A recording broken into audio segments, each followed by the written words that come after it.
제가 작년에 어디 사진 전시를 했어요. 제가 이제 찍은 사진을 액자로 만들어 가지고 섭리문화예술회관에서 전시를 했는데, 서울에 살고 있는 손자 녀석이 이제 할아버지 전시 온다니까 아빠랑 엄마랑 같이 왔어요. 그래가지고 저한테 질문을 해요. 아, 할아버지, 이 사진 팔기도 해요? 그래서 팔어. 얼마씩 받아요? 그래서 30만 원. 그랬더니 예? 30만 원이요? 막 깜짝 놀라는 표정을 짓는 거예요. 그래서 어린애가 생각할 때에 너무 비싸게 여겨지는가 보다. 그래서 왜 놀라냐? 그럼 오늘 얼마 받으면 되겠어? 그랬더니 30만 원이 뭐예요? 1억은 받아야지요. 그러는 거예요. 그래서 왜 1억이야? 그랬더니 할아버지 이거 사진 찍기 위해서 막 높은 산에도 올라가시고 비행기 타고 외국에도 가시고 막 고생 많이 하시잖아요. 1억은 받아야지요. 그러더라고. 네. 그때 이제 우리 손자가 할아버지 30만 원 너무 비싸요. 10만 원씩만 받아요. 그러면 사진 찍는 거 내가 중단했을 거예요. 네. 근데 다른 사람은 안 알아줘도 우리 손자는 할아버지 사진이 1억 가치가 있다고 알아주더라고. 그래가지고 사진 취미생활을 계속했어요. 제가. 사실 이 사진 이렇게 언뜻 보면 별거 아닌 것 같아도 이렇게 찍는 사람들은 많은 투자와 수고를 해요. 우리 카메라, 렌즈, 삼각대, 또 사진을 보정하기 위해서 컴퓨터도 구입해야 되고요. 들어가는 돈도 1,000만 원이 넘어요. 그리고 이 사진은 해가 중천에 떠 있으면 적외선, 자외선이 있어가지고 사진이 선명하게 안 나와요. 그래서 해 뜨기 직전 직후, 해 지기 직전 직후, 그때 사진을 찍어야 깨끗하게 선명하게 잘 나오거든요. 그러니까 이 사진을 찍기 위해서는 대개 이른 새벽에 나가거나 밤에 활동을 하게 됩니다. 또 하나의 멋진 장면을 잡기 위해서 때로는 먼 거리 이동을 하게 돼요. 막 설악산도 갔다 오고 또 저 가야산도 갔다 오고 막 그래야 된다니까요. 운전하는 수고를 해야 되고 기름값도 만만치 않게 들어가요. 그리고 한번 가서 사진을 찍어오는 게 아니고 멋진 사진 한 장 찍기 위해서는 먼저 가서 답사를 해요. 어디에서 어떻게 장면을 잡아야 멋진 사진이 나올까 해서 답사를 하고, 그 다음에 실제 사진을 찍기 위해서는 여러 가지 조건을 또 참고를 합니다. 우리 공기도 밝아야 돼요. 그래서 이렇게 미세먼지가 심하면 사진이 선명히 안 나오기 때문에 이렇게 공기도 맑은 날, 또 해도 뜨는 날, 그리고 운해가 끼는 날, 이런 것들을 감안해가지고 사진을 찍기 위해서 갑니다. 저는 주로 풍경 사진을 찍기 때문에 산에 많이 올라가는데 한 20kg가 넘는 카메라 가방을 메고 가파른 산길을 오르려면요 참 보통 일이 아니에요. 이게 땀이 비 오도 쏟아지고요, 다리가 후들거려요. 특히 겨울 같은 데는 미끄럽기도 하고요. 막 추워가지고 발이 얼고 손이 얼고 그래가지고 손을 잠시 녹였다가 또 셔터를 눌리기도 하고 이렇게 됩니다. 거기다가 또 사진 기술을 습득을 해야 되고요. 또 사진을 찍으면 화장하듯이 보정을 해야 되니까 보정 기술도 또 배워야 되고요. 거기에 투자하는 그 투자, 고생, 노력, 이것이 이만저만이 아니에요. 근데 그렇게 투자를 하고 고생을 해서 찍어가지고 누군가 알아주고 그 사진 참 멋있다 하고 그 사진을 보면서 기분 좋아하면은 내가 그 고생을 해서 찍은 사진에 보람이 있고 기쁨이 있어요. 에? 에. 기쁨이 있는 거야, 그게. 네. 여러분들이 가을 되면은 배추 농사를 짓고 그걸 또 간을 절이고 또 여러 가지 양념을 넣어가지고 김장을 하잖아요. 그렇게 자녀들 줬을 때 며느리가 어머니 우리는 이런 거 안 먹어요. 그래봐. 그러면 그 김장했을 때 수고가 말이죠. 얼마나 헛되고 허무하겠어요. 그러죠? 근데 며느리가 시어머니가 담궈다 준 김장맛을 보면서 어머니 역시 어머니 손맛이 최고예요. 애기 아빠랑 김치만 가지고 밥 먹어요. 그러면은 그동안의 수고가 다 사라지고 얼마나 보람이 있고 기쁨이 있습니까? 그러죠? 그게 우리 세상 사는 이치거든. 그런데 제가 사진 찍는 수고보다도 더 많은 이렇게 대가를 지불하고 엄청난 희생을 지불한 사건이 십자가 사건입니다. 우리 예수님께서 우리를 구원하시기 위해서 우리의 죄를 사해 주시기 위해서 우리의 죄를 짊어지고 십자가 달려서서 못에 박히고 창으로 찔리고 가시에 찔리셨잖아요. 그 고통은 내가 카메라 가방을 메고 설악산, 지리산 정상까지 올라가는 수고보다 훨씬 큰 수고와 고통이에요. 그리고 내가 사진을 찍기 위해서 투자한 금액보다도 우리 예수님은 생명을 주셨잖아요. 생명을 주시면서 우리를 살리기 위해서 십자가에 달리셨는데 이렇게 예수님께서 자기 희생과 엄청난 대가를 지불하고 우리를 살리려고 하셨는데 많은 사람들이 예수를 믿어가지고 구원받으면 십자가에 달리시던 우리 예수님이 얼마나 기쁘고 보람이 있겠어요. 응? 그런데 예수를 안 믿으면 예수님의 십자가 희생이 헛것이 되는 거야. 이게. 그런데 예수를 믿어서 구원받게 하려면은 복음을 전하는 자가 있어야 된다 이거요. 복음을 전하는 자가 있어야 돼. 그래서 전도자가 필요한 거예요. 전도자가 필요해요. 네. 우리 로마서 10장 13절 말씀에 보면은 누구든지 주의 이름을 부르는 자는 구원을 받으리라 그랬어요. 누가 구원받는다고요? 구원받기가 참 쉽네요. 주의 이름을 부르는 자, 그 자가 구원을 받는다는 거예요. 그러면서 14절 말씀에 보면은 믿지 아니하는 일을 어찌 부르리요? 듣지도 못한 일을 어찌 믿으리요? 전파하는 자가 없이 어찌 들으리요? 복음을 전하는 자가 있으니까 그 복음을 듣고 예수를 믿게 되고 예수를 믿음으로 구원받게 되는 것이니까 복음을 전하는 발이 아름답다 이거예요. 그래서 15절에 보면은 한번 따라서 해보십시다. 아름답도다. 좋은 소식을 전하는 자들의 발이요. 복음을 전하러 다니는 그 발이 아름다운 발이다 이거예요. 매니큐어 칠한 발이 아름다운 게 아니라 많은 사람들의 생명을 구원하기 위해서 복음을 전하러 다니는 그 발이 아름다운 발이라는 거예요. 우리 다운교회들의 발은 이 복음을 전하는 아름다운 발. 그래서 많은 영혼들을 구원시키는 일에 큰 역할을 담당하는 그런 교인들이 되시기를 주의 이름으로 축원합니다. 만약에 우리들이 전도를 하지 않고 있다면 그 이유는 뭐냐? 구원에 대한 우리의 믿음이 약하기 때문에 그래요. 오늘 읽은 성경 말씀에 보면은 뭐라고 기록됐어요? 믿는 자는 구원을 받을 것이요. 믿지 않는 자는 정죄를 받으리라 그랬어요. 자, 믿지를 않으면은 정죄라는 것은 우리가 지은 죄의 죄값을 그대로 다 받게 된다는 거예요. 그런데 예수를 믿게 되어지면 구원을 받아.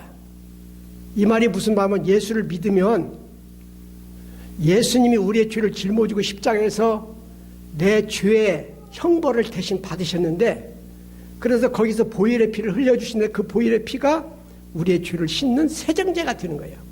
그래서 우리의 죄가 사함받고 하나님이 베푸시는 은혜를 통해서 구원받고 천국에 가게 된다 이거요. 근데 예수를 안 믿으면 우리가 죄은 집값, 족값을 하나님 앞에 가서 다 받아야 돼.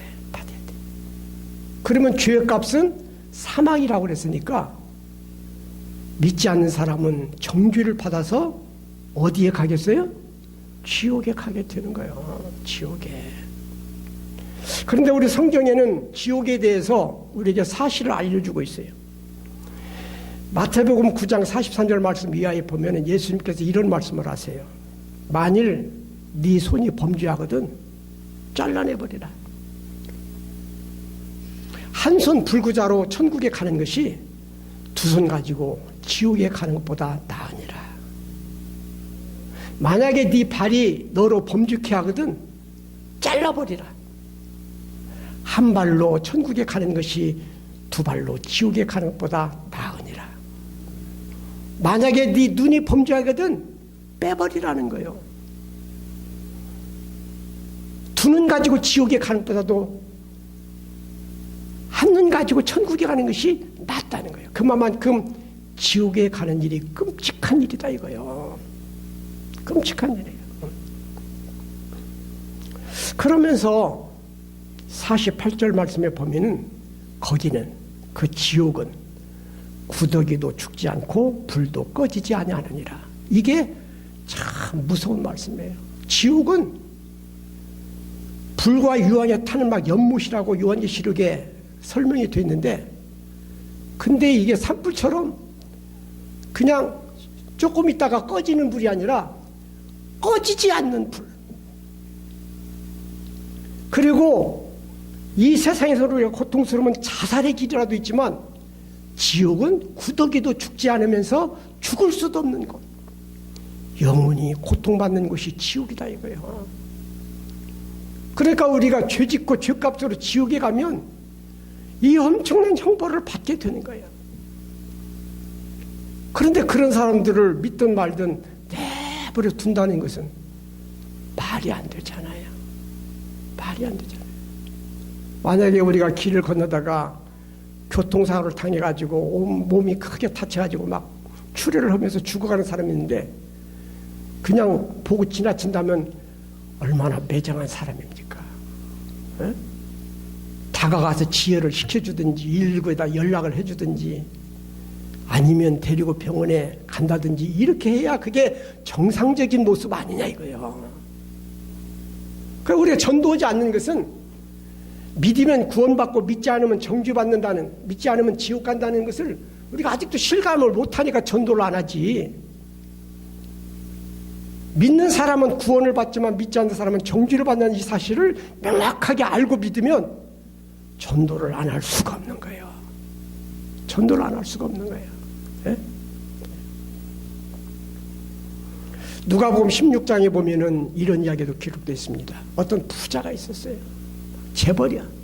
그래서 세상에 살았을 때는 막 고급 옷을 먹고 입고 좋은 음식을 먹으면서 날마다 막 잔치를 베풀면서 호화롭게 살았어요. 그런데 이 사람이 죽었네. 부자도 죽더만요. 대통령 했던 사람들도 다 죽더라고.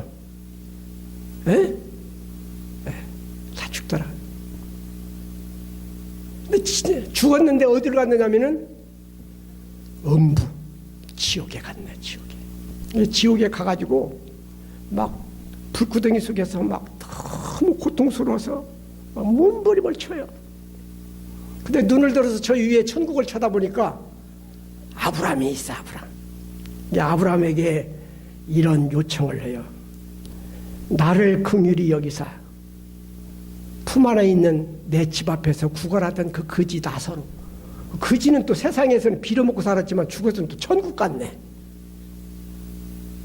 여러분들은 부자같이 되고 싶어요? 거지같이 되고 싶어요? 내가 저 울박에서 이걸 물어봤더니 대답이 이렇더라고. 살아서는 부자같이 살고요, 죽어서는 나사로같이 살았으면 좋겠어요. 그랬대. 우리 다한교인들도 그렇죠.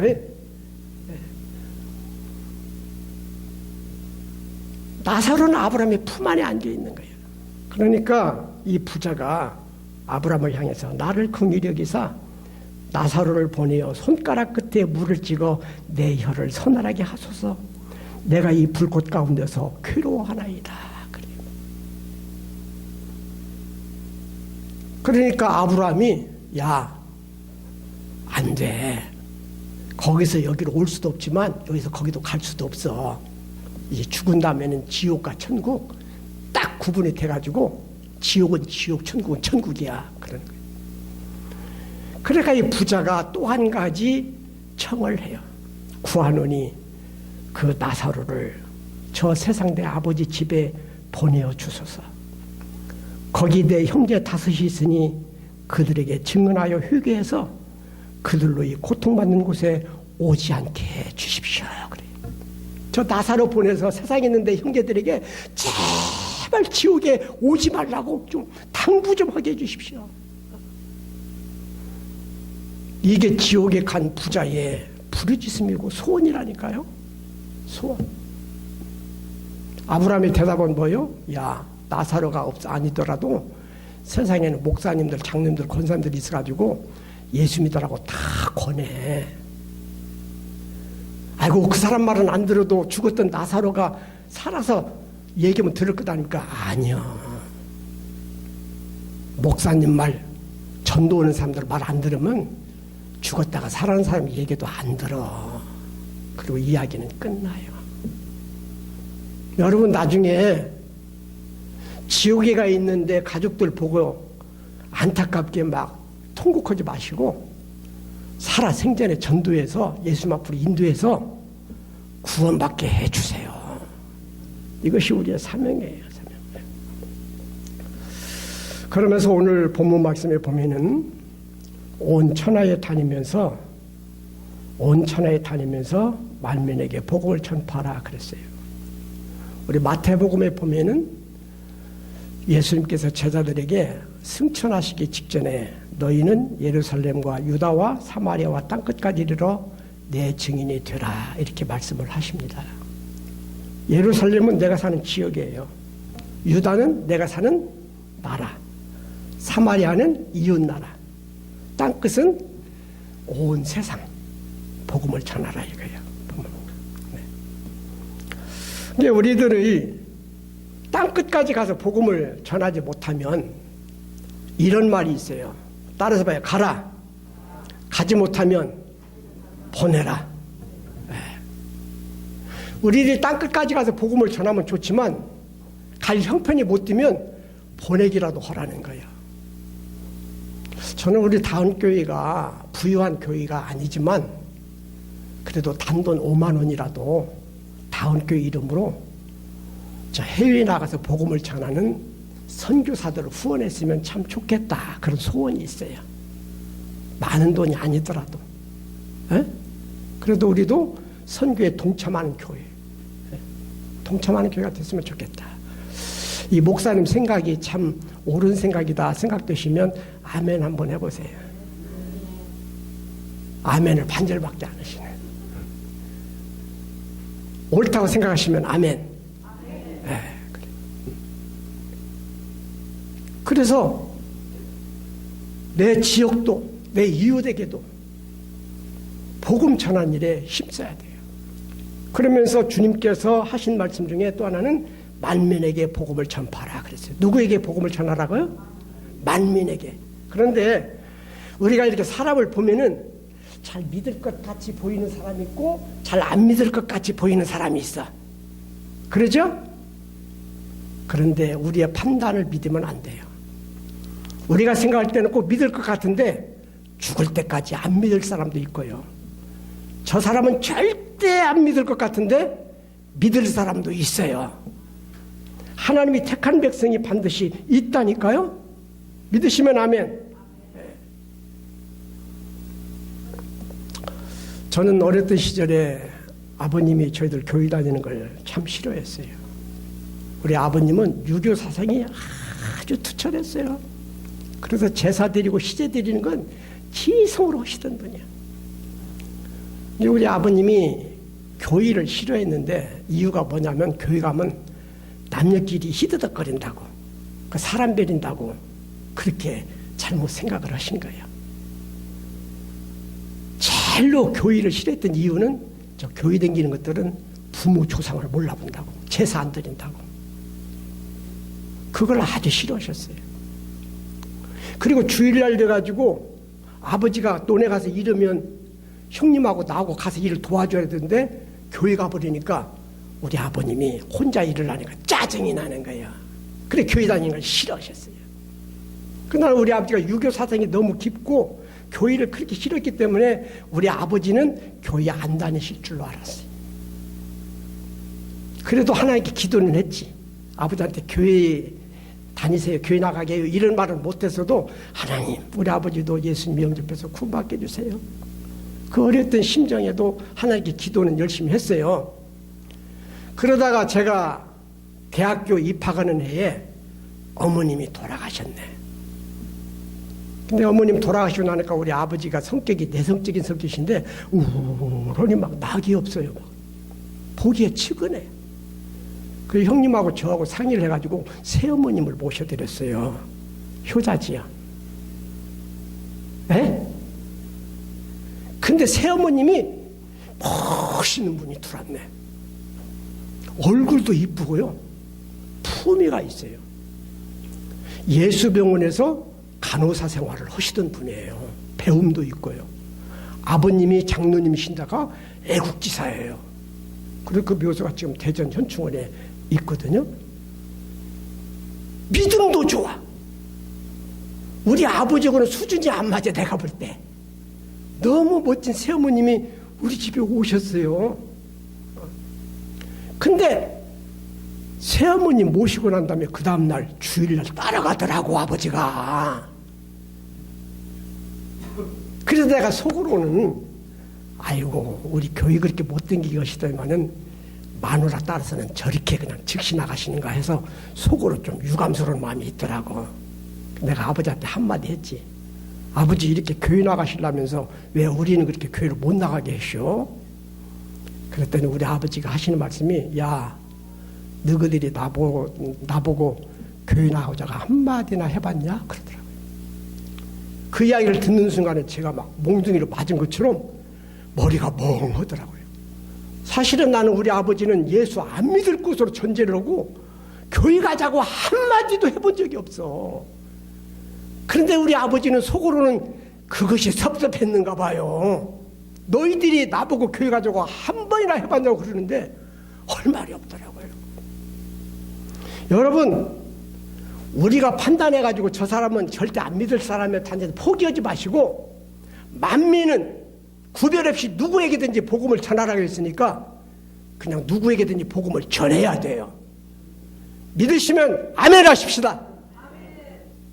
누구에게든지 전해야 돼요. 누구에게든지. 에? 대개 사람들은 다른 종교를 가지고 있거나 고집이 세거나 장남이어서 제사를 드리고 있거나 혹은 기독교를 박해하고 비방하는 사람이 있으면 저 사람은 예수 안 믿을 거야 생각하지만 그런 사람이 더 쉽게 믿을 수도 있습니다. 저는 이런 경험도 했어요. 제가 고등학교를 졸업하고 대학에 들어갈 때에 1차는 법대 시험을 봤는데 떨어졌어요. 그런데 제가 집에서는 재수 공부를 할 수가 없었어요. 왜냐하면 우리 아버지가 공부하도록 놔두지 않을 것 같아. 데리고 다니면서 일만 시킬 것 같아. 그래서 재수해서 내가 꼭 법대 들어간다. 그런 계획을 가지고 있었는데 그때 예전에 저희 교회에 계시던 목사님이 저 전주 영생고등학교 교목이신데 우연히 길에서 만났어요. 그래가지고 윤씨가 너 참 이번에 시험 봤지? 어떻게 됐냐? 그래서 떨어졌시오. 그랬더니 하나님 뜻이다. 너 신학교 가라. 그러더라고요.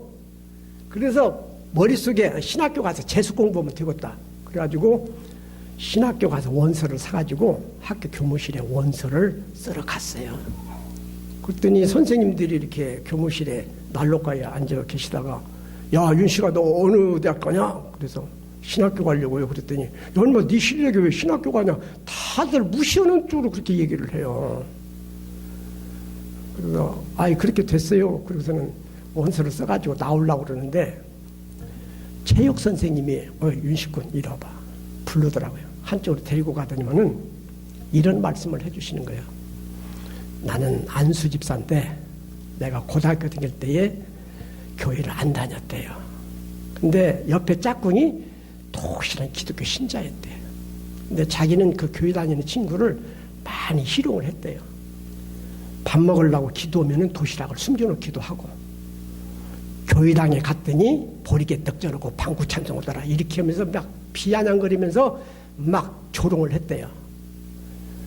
그런데 이 친구가요 그런 비난을 받으면서 막 쓱내고 막 욕지거리 하고 그런 게 아니라 빙긋이 웃으면서 야 네가 지금은 나를 이렇게 조롱하지만 넌 앞으로 꼭 예수 믿을 거다 그러더래요. 그게 뭐 나는 예수 믿을 일 없어. 다른 사람은 다 믿어도 나는 예수 안 믿을걸? 그랬더니 아니야. 네가 자꾸 교회 이야기하는 것은 교회에 대한 관심이 있기 때문이니까 너는 반드시 예수 믿게 될 것이다 그러더래요. 근데 그 친구의 예언처럼 얼마 안 가서 자기가 교회를 나가가지고 지금은 안수 집사가 됐다 오면서 네가 목사가 되면은 안 믿을 것 같은 사람도 믿을 수 있으니까 게리지 말고 열심히 전도해서 많은 영혼을 구원하거라 이렇게 충언을 주시더라고요. 그래서 제가 그 선생님의 말씀을 마음에 깊이 간직했어요. 여러분 누구에게 복음을 전하라고요? 만민에게 복음을 전하라고요. 그래서 믿을 사람 안 믿을 사람 구분하지 마시고 모두가 다 믿을 수 있는 사람이라는 것을 전제하시면서 열심히 복음을 전하시기를 바라요. 또 우리가 사람을 볼 때에 전도하고 할 때에 저 사람이 교회 와서 도움이 될 사람인가 아니면 교회 나와서 집 만들 사람인가 생각할 수가 있어요.